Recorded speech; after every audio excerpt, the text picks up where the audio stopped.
नमस्कार, मैं लक्ष्मण चौहान माहिसर स्टडी पॉइंट चैनल पर आपका हार्दिक स्वागत करता हूं। हम प्रतिशत पढ़ रहे थे जिसमें हमारी 7 क्लास हो गई थी।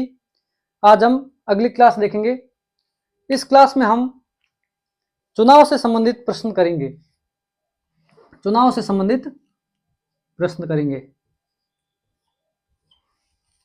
ठीक है। प्रश्न शुरू करने से पहले हम कुछ शब्दों के बारे में जानेंगे। जैसे देखो, पहला शब्द है वोटिंग लिस्ट। वोटिंग लिस्ट, इसका मतलब क्या होता है कि किसी क्षेत्र में जो भी एलिजिबल व्यक्ति है, जो मतदान कर सकते हैं, उनकी संख्या, ठीक है। मतलब कुल मतदाताओं की संख्या वोटिंग लिस्ट में होगी। दूसरा शब्द है वोटिंग, मतलब मतदान, मतलब कितने लोगों ने मत का प्रयोग किया। कुछ लोग वोट देने नहीं जाते, तो वोटिंग लिस्ट में तो वो है, पर वो वोटिंग में काउंट नहीं होंगे। जैसे मान लो 100 लोग हैं एक बूथ पर, उसमें से केवल 80% लोगों ने वोटिंग की, तो मतलब 80 लोग जो है वो वोट करने आ रहे हैं, 20 जो लोग हैं वो वोट करने नहीं आ रहे, तो वोटिंग कितनी मानी जाएगी? 80। वोटिंग लिस्ट में कितने लोग हैं? 100, ठीक है। अब तीसरा पॉइंट देखते हैं। तीसरा है अवैध मत। क्या है? अवैध मत। अब देखो, कुछ मत जो होते हैं वो अवैध घोषित कर दिए जाते हैं, क्योंकि वो सही तरीके से या तो डले नहीं होते हैं, या फिर कोई और भी रीजन हो सकता है, उनको अवैध घोषित कर दिया जाता है। तो जो शेष मत होंगे वो क्या होंगे?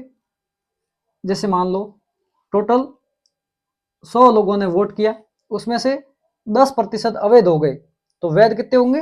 90%। 90 वोट क्या होंगे? वैध होंगे।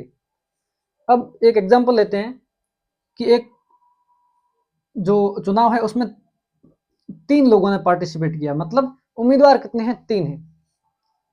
अब इन 3 उम्मीदवारों को कितने वोट मिलेंगे? जो भी वोट मिले उन तीनों का योग कितना होगा? वैध मतों के बराबर होगा।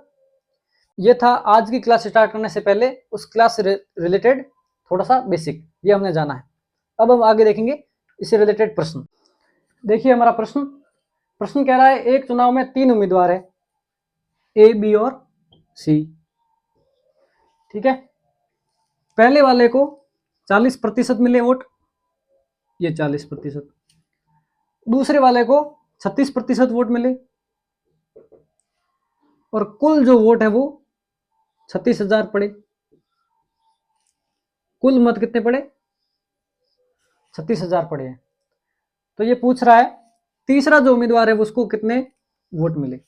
अब पहले वाले को 40% मिले, दूसरे वाले को 36% मिले, मतलब इन दोनों को मिलाकर 76% वोट मिले। अब टोटल वोट कितने होंगे? 100% होते हैं। कोई भी चीज अपने आप में 100% होती है, तो टोटल वोट भी कितने थे? 100% थे। इसमें से 76% इन दोनों को मिल गए, तो बचे हुए सी को मिलेंगे। अब 100 में से 76 गए तो पीछे कितना बचा? 24%। अब 24% जो है वो सी को मिले। अब टोटल वोट कितने हैं? 36,000। इसमें से सी को मिले हैं 24%। अब 36,000 का 24% ही तो हमें ज्ञात करना है, क्योंकि हमें तीसरे उम्मीदवार को मिले वोटों की संख्या ज्ञात करनी है। तो ये कर लिया, इसका हमने कर लिया, इन दोनों का गुणा कर लो, हमारा आंसर हो गया, ठीक है। तो आज हमने चुनाव से संबंधित जो भी प्रतिशत में प्रश्न आते हैं उसका हमने बेसिक पढ़ा और एक प्रश्न पढ़ा, ठीक है। तो आप इस बेसिक को अच्छे से तैयार करो। और अंक गणित में क्या है कि प्रश्न की लैंग्वेज को समझना बहुत ही जरूरी होता है। तो हमने प्रश्न में देखा कि प्रश्न में से हमारे काम की चीजों को पिकअप कैसे करना है, तो ये हमने आज की क्लास में देखा है। बाकी हम इससे रिलेटेड प्रश्न कल करेंगे। तो आज की क्लास को यहीं समाप्त करते हैं। धन्यवाद।